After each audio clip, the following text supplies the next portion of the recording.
Bienvenue sur Africa 24 dans cette nouvelle édition du QG Week-end. Au sommaire de l'actualité, les chefs d'État de la CEMAC tirent à nouveau la sonnette d'alarme sur la situation économique de la région. Réunis en session extraordinaire en N'Djamena au Tchad, ils ont insisté sur la mise en œuvre des réformes structurelles pour relancer la croissance. En Côte d'Ivoire, les contentieux post-électoraux se poursuivent. 102 recours, dont 24 du RHDP, ont été déposés devant la Cour suprême. Khalil Konaté, secrétaire général adjoint du RDR chargé du suivi de l'électrification rurale et du développement des énergies renouvelables, est notre invité pour en parler. Et puis poser les nouvelles bases de travail des professionnels des médias au Congo. C'est l'objectif des Assises nationales de la presse. L'événement a pour thème la presse congolaise 26 ans après les États généraux, bilan, enjeux et perspectives à l'ère du numérique. Mais tout d'abord, les électeurs gabonais de nouveau aux urnes. Le second tour des élections législatives se tient ce samedi 27 octobre. Le Parti démocratique gabonais PDG au pouvoir a déjà obtenu la majorité absolue dès le premier tour. L'opposition, elle, appelle ses militants à surveiller les bureaux de vote. Toutefois, cette stratégie ne fait pas l'unanimité dans l'opposition. Pour rappel, le premier tour du 6 octobre, les ténors de l'opposition qui ont dénoncé des fraudes n'ont obtenu que 4 députés sur les 143 que compte l'Assemblée nationale et seules 59 circonscriptions sont en ballotage, dont 26 seulement avec un candidat de l'opposition. La situation économique de la zone CEMAC est au cœur du sommet de l'organisation qui se tient au Tchad. Réunis en session extraordinaire, les chefs d'État et de gouvernement ont fait un bilan économique contrasté de la sous-région. Pour faire face aux aléas macroéconomiques, les pays membres ont pris de nouveaux engagements afin d'accélérer la sortie de crise. On fait le point avec notre correspondant Mahamat Ramadan. En Afrique centrale, la situation économique s'est améliorée depuis décembre 2016, mais la sortie de crise des pays membres de cette sous-région est encore un long chemin à parcourir. C'est le constat fait par les chefs d'État des pays membres de la zone CEMAC qui se sont réunis ce jeudi 25 octobre 2018 en N'Djamena en session extraordinaire. Ces derniers ont préconisé la nécessité d'accélérer la mise en œuvre des réformes structurelles pour faire face aux chocs exogènes. La stratégie de sortie de crise adoptée en décembre 2016 à Yaoundé nécessite-t-elle un souffle nouveau? Nous devons à l'évidence mettre en œuvre l'ensemble des résolutions pertinentes de ces assises, car notre sous-région est en butte à de nombreux risques susceptibles de compromettre les efforts que nous avons consentis.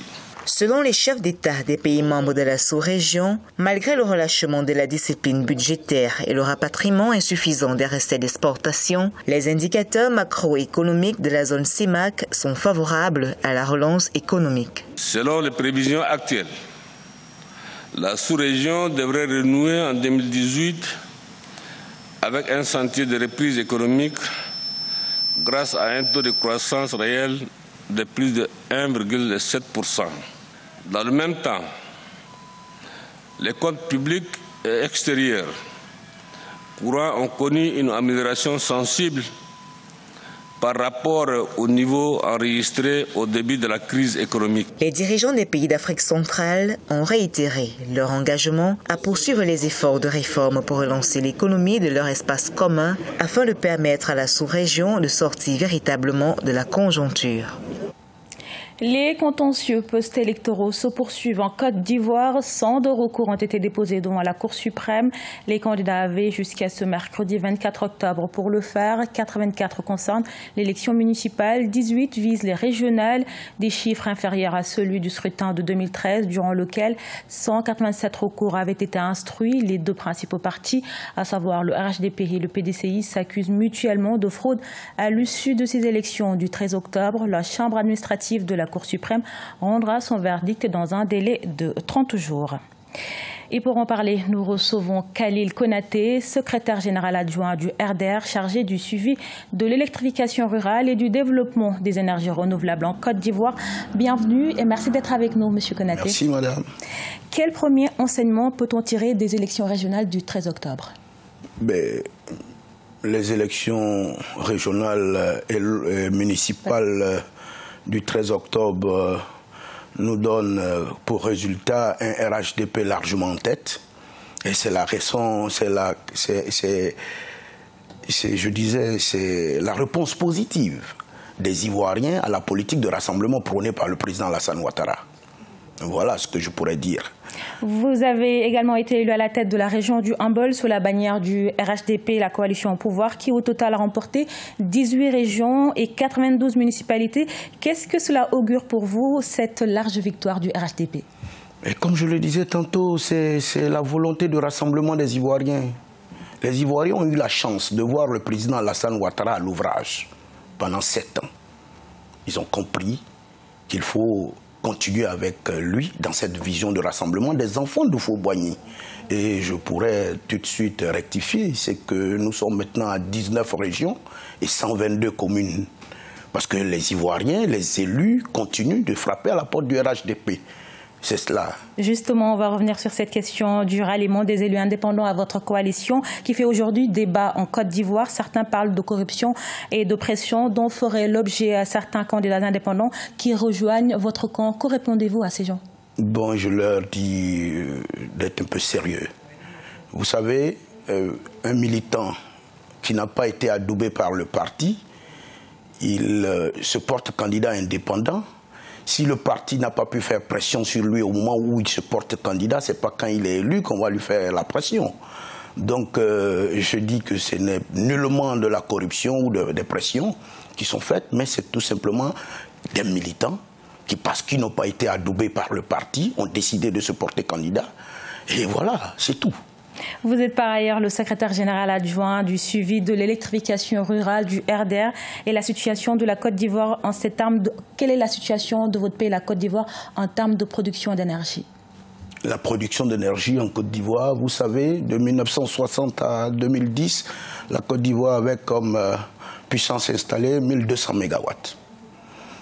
Et de 2011 à aujourd'hui, au 31 décembre 2017, la Côte d'Ivoire a 2200 MW installés. Vous voyez cette prouesse. Elle s'est faite sous la gouvernance du président Alassane Ouattara. Et donc on a suffisamment d'énergie pour couvrir tous les besoins des Ivoiriens. Mais en plus, la solidarité, c'est l'énergie pour tous. Voilà pourquoi le dernier Conseil des ministres a d'ailleurs décidé de mettre en place le fonds PEPT, le programme électricité pour tous, pour permettre à tous les Ivoiriens économiquement faibles de bénéficier des services énergétiques de base pour 1000 francs seulement, au lieu de 180 000 à 250 000 francs. C'est ça, la richesse qui est en train d'être partagée sous le président Alassane Ouattara. Merci, Monsieur Khalil Konaté. Je rappelle que vous êtes le secrétaire général adjoint du RDR chargé du suivi de l'électrification rurale et du développement des énergies renouvelables. Je vous remercie. Dans le reste de l'actualité, le Nigeria n'est toujours pas signataire de l'accord de la zone de libre-échange continentale. L'installation de l'ASLEC présenterait des risques pour les pays membres selon certains experts, d'où la prudence du premier pays producteur de pétrole en Afrique, Matéda Diaby. Le président nigérian Muhammadu Buhari n'est toujours pas décidé à signer le projet de création d'une zone de libre-échange continentale africaine. Adopté le 21 mars 2018, cet accord prévoit la suppression des barrières douanières entre les pays membres.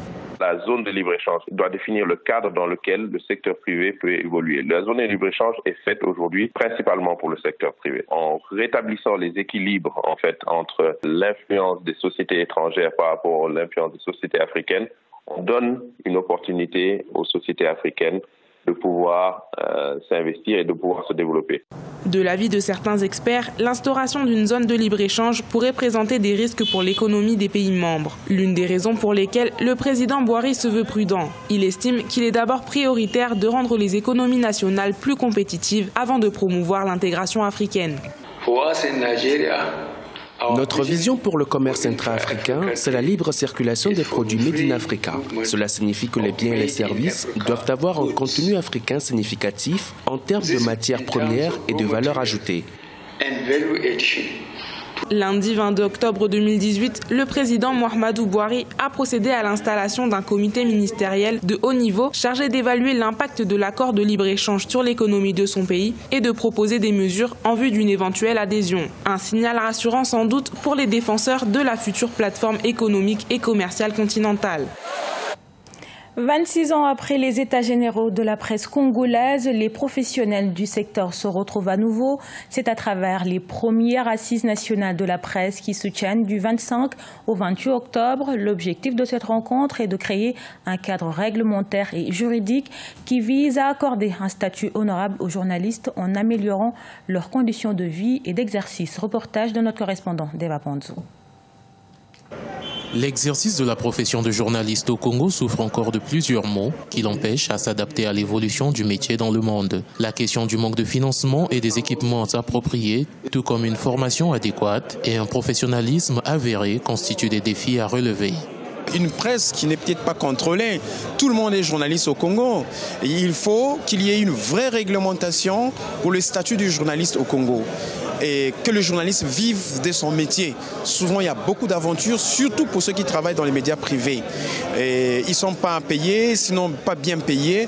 En ce moment-là, ils se livrent à tous les antivaleurs possibles pour pouvoir vivre et exercer leur métier. Par ailleurs, l'identification des professionnels de l'information et de la communication pose un réel problème, car il est difficile de savoir qui est journaliste et qui ne l'est pas. Avec l'évolution du numérique, plusieurs défis se sont imposés au métier. De nos jours, les médias en ligne semble encore méprisé. Il faudrait qu'il y ait une volonté un peu plus manifeste de faire en sorte que les médias en ligne soient mieux organisés et mieux considérés aussi par les pouvoirs publics, parce qu'il est question ici d'assainir ce secteur qui est encore embryonnaire, mais je pense qu'il faut lui donner une visibilité et une meilleure prise en compte pour ces médias en ligne. Pendant 4 jours, les professionnels de l'information et de la communication vont évoquer toutes les questions liées au développement de la presse congolaise à l'occasion des assises nationales qui se tiennent sous le thème « La presse congolaise, 26 ans après les états généraux, bilan, enjeux et perspectives à l'ère du numérique ». Ce journal a été réalisé par l'ensemble de la rédaction. Merci pour votre fidélité. Retrouvez dans un instant une nouvelle édition de l'actualité sur Africa 24.